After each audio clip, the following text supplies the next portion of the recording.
ये मुरली है 19 सितंबर 2025। बाप दादा के मधुर महावाक्य।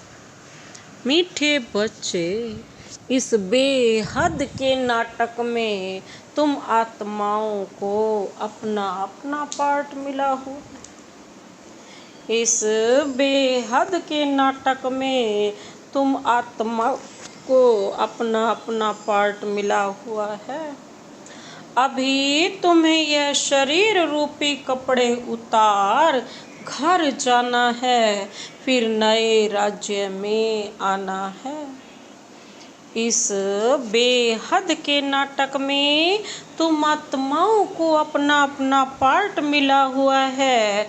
अभी तुम्हें यह शरीर रूपी कपड़े उतार घर जाना है, फिर नए राज्य में आना है।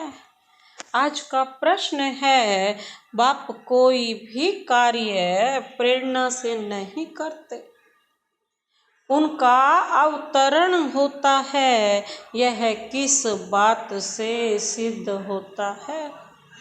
बाप कोई भी कार्य प्रेरणा से नहीं करते, उनका अवतरण होता है।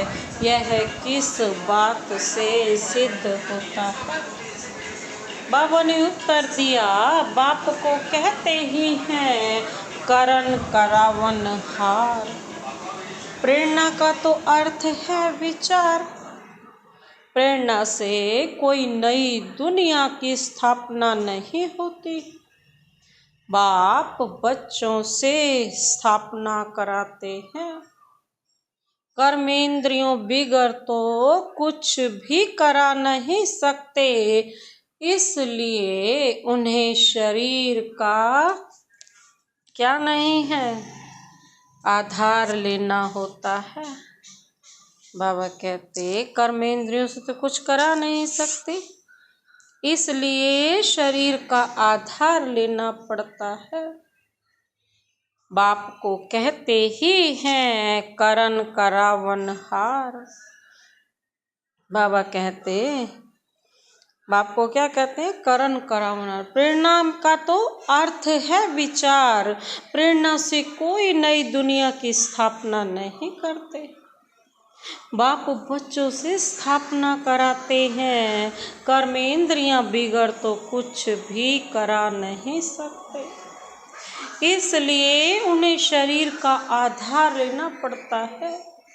ओम शांति। रूहानी बच्चे रूहानी बाप के सामने बैठे हैं। गोया आत्माएं अपने बाप के सम्मुख बैठी हैं। आत्मा जरूर जिस्म के साथ ही बैठेगी, बिना शरीर के तो बैठ ही नहीं सकती ना। बाप भी जब जिस्म लेते हैं तब ही सम्मुख होते हैं। इसको ही कहा जाता है आत्मा परमात्मा अलग रहे बहुकाल। सुंदर मेला कर दिया जब सतगुरु मिला दलाल। तो बाबा क्या कहते हैं? तुम बच्चे समझते हो ऊंच ते ऊंच बाप को ही ईश्वर प्रभु परमात्मा भिन्न नाम दिए हैं। परम पिता कभी लौकिक बाप को नहीं कहा जाता है। सिर्फ परम पिता लिखा तो भी हर्जा नहीं है। परम पिता अर्थात वह सभी का पिता है एक। बच्चे जानते हैं हम परम पिता के साथ बैठे हैं। परम पिता परमात्मा और हम आत्माएं शांति धाम के रहने वाले हैं। यहाँ पार्ट बजाने आते हैं। सतयुग से लेकर कलयुग अंत तक पार्ट बजाया है। यह हो गई नई रचना। रचता बाप ने समझाया है कि तुम बच्चों ने ऐसे पार्ट बजाया है। आगे यह नहीं जानते थे कि हमने 84 जन्मों का चक्र लगाया है। अभी तुम बच्चों से ही बाप बात करते हैं। जिन्होंने 84 का चक्र लगाया है, सब तो 84 जन्म नहीं ले सकते। यह समझाना है कि 84 का चक्र कैसे फिरता है। बाकी लाखों वर्ष की तो बात ही नहीं। बच्चे जानते हैं कि हम हर 5000 वर्ष बाद पार्ट बजाने आते हैं। हम पार्टधारी हैं। ऊंचते ऊंच भगवान का भी विचित्र पार्ट है। ब्रह्मा और विष्णु का विचित्र पार्ट नहीं कहेंगे। दोनों ही 84 का चक्र लगाते हैं। बाकी शंकर का पार्ट इस दुनिया में तो है नहीं। बाबा कहते हैं त्रिमूर्ति में दिखाते हैं ना, क्या दिखाते हैं? स्थापना, विनाश, फिर पालना। चित्रों पर समझाना होता है। चित्र जो दिखाते हो उस पर समझाना है। संगम युग पर पुरानी दुनिया का विनाश तो होना ही है। बाबा कहते प्रेरक अक्षर भी रॉन्ग है। जैसे कोई कहते हैं ना, आज हमको बाहर जाने की प्रेरणा नहीं। प्रेरणा अर्थात विचार, यानी विचार। प्रेरणा का कोई और अर्थ नहीं है। परमात्मा कोई प्रेरणा से काम नहीं करता, न प्रेरणा से ज्ञान मिल सकता है। बाप आते हैं इन कर्मेंद्रियों द्वारा पार्ट बजाने।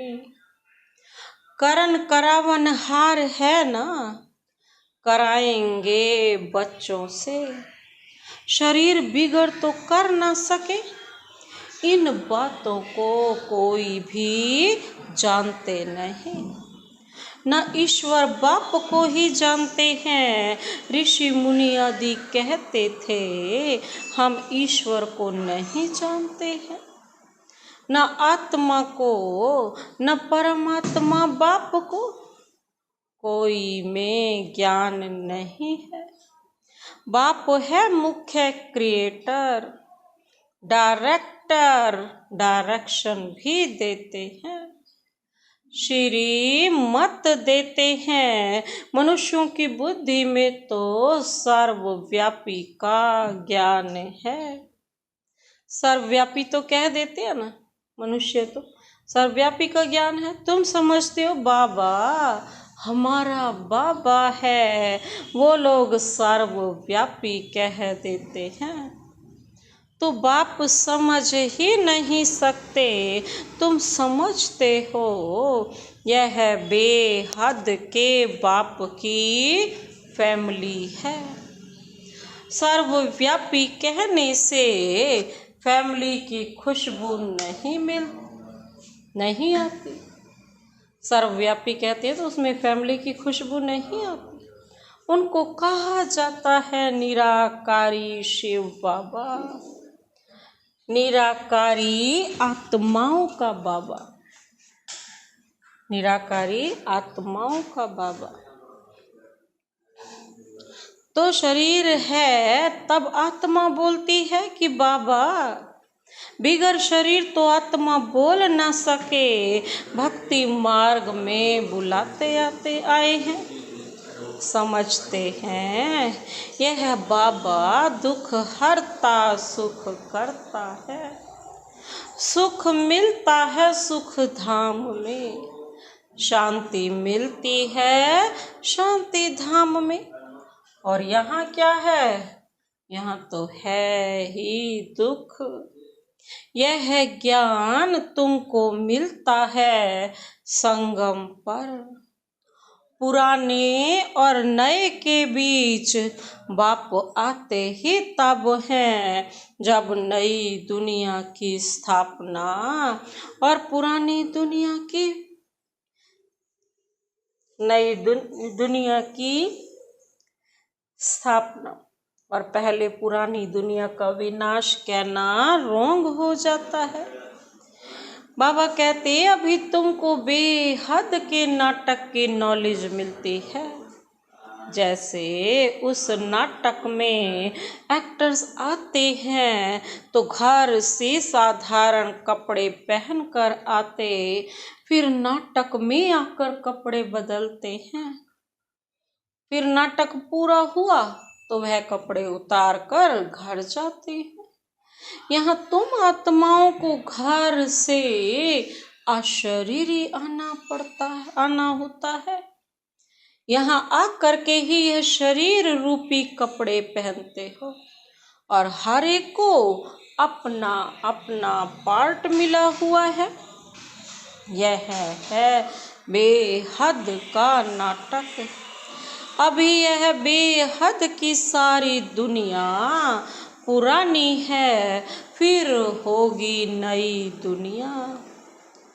वह बहुत छोटी है। बाबा कहते एक धर्म है। तुम बच्चों को इस पुरानी दुनिया से निकल फिर हद की दुनिया में, नई दुनिया में आना है, क्योंकि वहाँ है एक धर्म।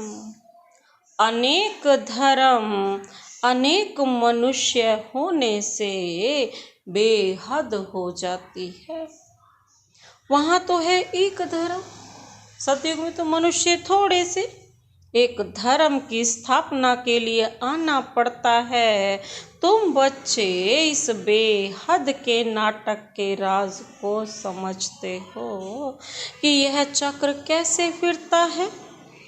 इस समय जो कुछ प्रैक्टिकल में होता है उसका ही फिर भक्ति मार्ग में त्योहार मनाते। नंबरवार कौन कौन से त्योहार हैं यह भी तुम बच्चे जानते हो। ऊंचते ऊंच भगवान शिव बाबा की जयंती कहेंगे। वह जब आए तब फिर और त्योहार बने।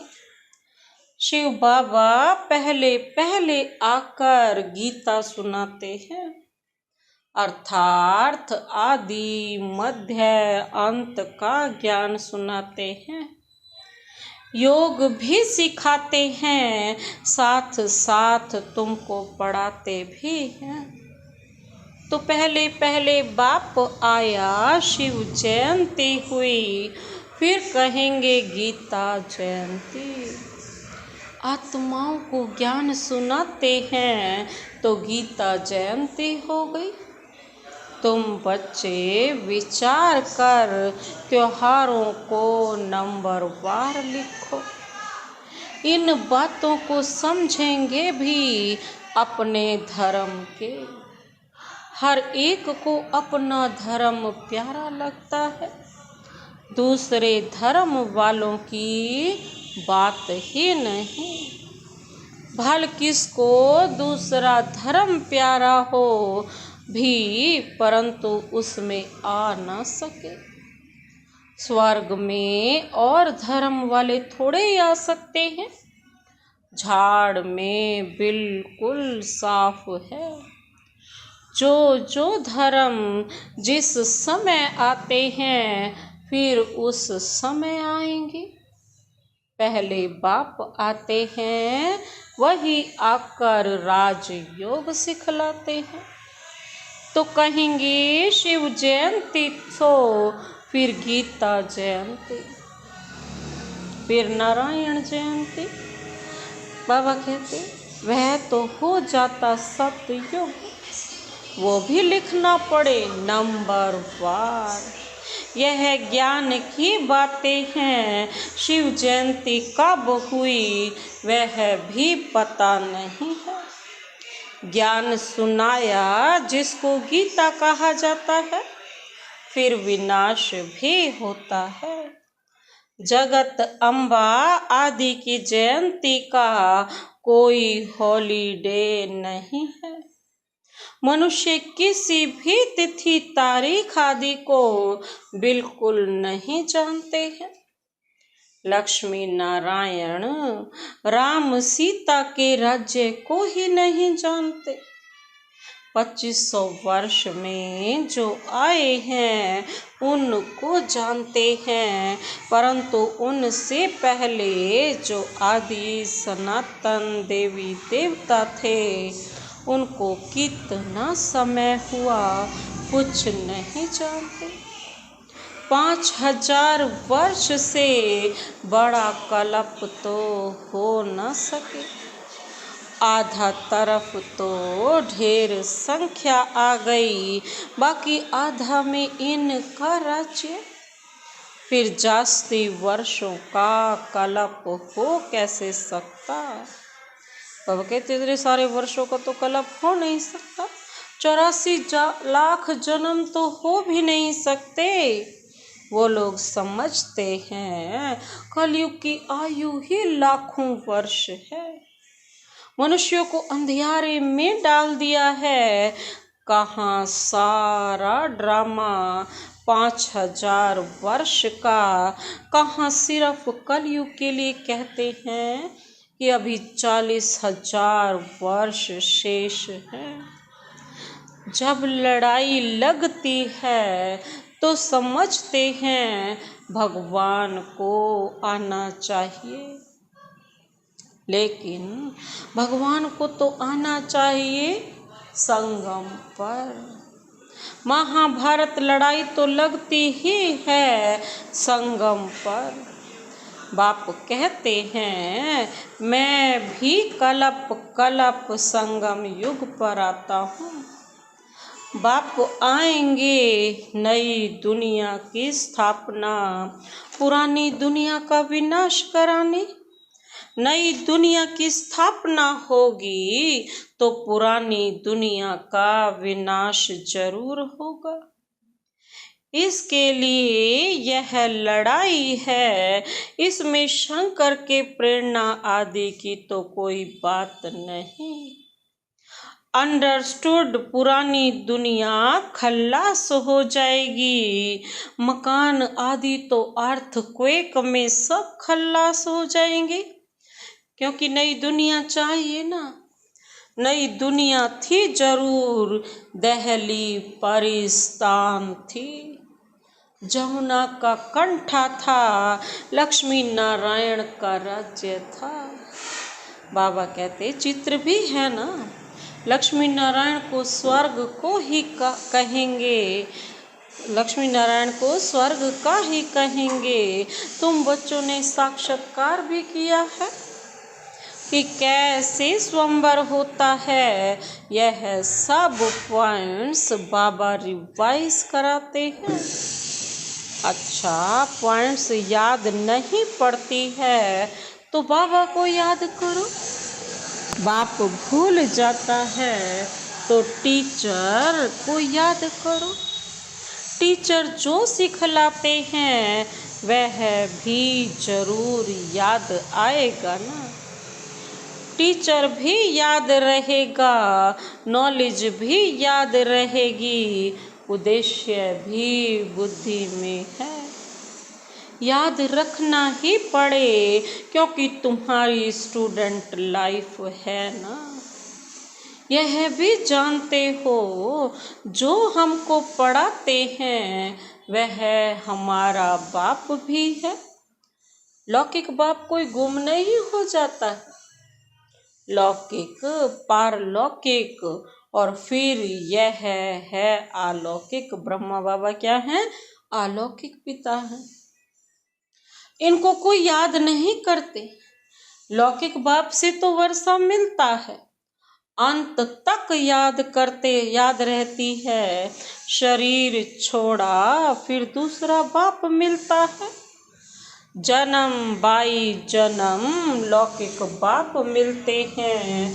पारलौकिक बाप को भी दुख व सुख में याद करते हैं। बच्चा मिला तो कहेंगे ईश्वर ने बच्चा दिया, बाकी प्रजापिता ब्रह्मा को क्यों याद करेंगे? इनसे कुछ मिलता थोड़े ही है। इनको अलौकिक कहा जाता है, तुम जानते हो। हम ब्रह्मा द्वारा शिव बाबा से वर्षा ले रहे हैं। जैसे हम पढ़ते हैं, यह रथ भी निमित्त बना हुआ है। बहुत जन्मों के अंत में इनका शरीर ही रथ बना। अंत के जन्म में इनका शरीर रथ बना। रथ का नाम तो रखना पड़ता है ना। यह है बेहद का संन्यास। रथ कायम ही रहता है। रथ कायम ही रहता है, बाकी का ठिकाना नहीं है। चलते चलते फिर भागंती हो जाते हैं। यह रथ तो मुकर्रर है ड्रामा अनुसार। इनको कहा जाता है भाग्यशाली रथ, भागीरथ। तुम सबको भाग्यशाली रथ नहीं कहेंगे। भाग्यशाली रथ एक माना जाता है जिसमें बाप आकर ज्ञान देते हैं। बाबा कहते स्थापना का कार्य कराते हैं। तुम भाग्यशाली रथ नहीं ठहरे। तुम्हारी आत्मा इस रथ में बैठ पड़ती है। आत्मा पवित्र बन जाती, इसलिए बलिहारी इस तन की है कि जो इसमें बैठ पड़ाते हैं। यह अंतिम जन्म बहुत वैल्यूएबल है। फिर शरीर बदल हम देवता बन जाएंगे। इस पुराने शरीर द्वारा ही तुम शिक्षा पाते हो, शिव बाबा के बनते हो। तुम जानते हो हमारी पहली जीवन बर्थ नॉट ए पैनी थी, अब पाउंड बन रही है।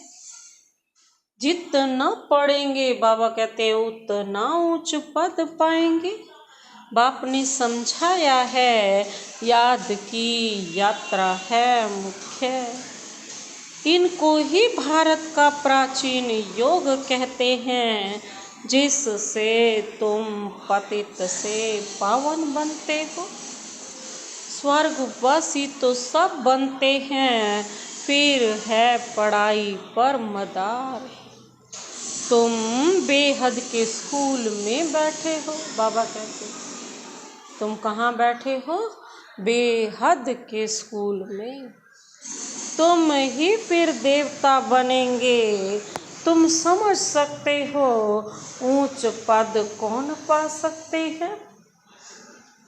उनकी क्वालिफिकेशन क्या होनी चाहिए। पहले हमारे में भी क्वालिफिकेशन नहीं थी। बाबा कहते पहले हमारे में भी क्या नहीं थी, क्वालिफिकेशन नहीं थी। आसुरी मत पर थे, अब ईश्वरीय मत मिलती है। आसुरी मत से हम उतरती कला में आते हैं। आसुरी मत से हम उतरती कला में आते हैं, जाते हैं। ईश्वरीय मत से चढ़ती कला में जाते हैं। ईश्वरीय मत देने वाला एक है, आसुरी मत देने वाले अनेक हैं। माँ बाप, भाई बहन, टीचर, गुरु, कितनों की मत मिलती है। अभी तुमको एक की मत मिलती है, शिव बाबा की, जो 21 जन्म काम आती है। तो ऐसे श्रीमत पर चलना चाहिए ना। बाबा कहते जितना चलेंगे उतना श्रेष्ठ पद पाएंगे। कम चलेंगे तो कम पद। श्रीमत है ही भगवान की। ऊंचते ऊंच भगवान ही है जिसने श्री कृष्ण को ऊंचते ऊंच बनाया। फिर नीचते नीच रावण ने बनाया, बाप गोरा बनाते फिर रावण सांवरा बनाते। बाप वर्षा देते हैं वह तो है ही वाइसलेस। देवताओं की महिमा गाते हैं ना, सर्वगुण संपन्न 16 कला संपूर्ण। सतयुग में आत्मा और शरीर दोनों पवित्र होते हैं।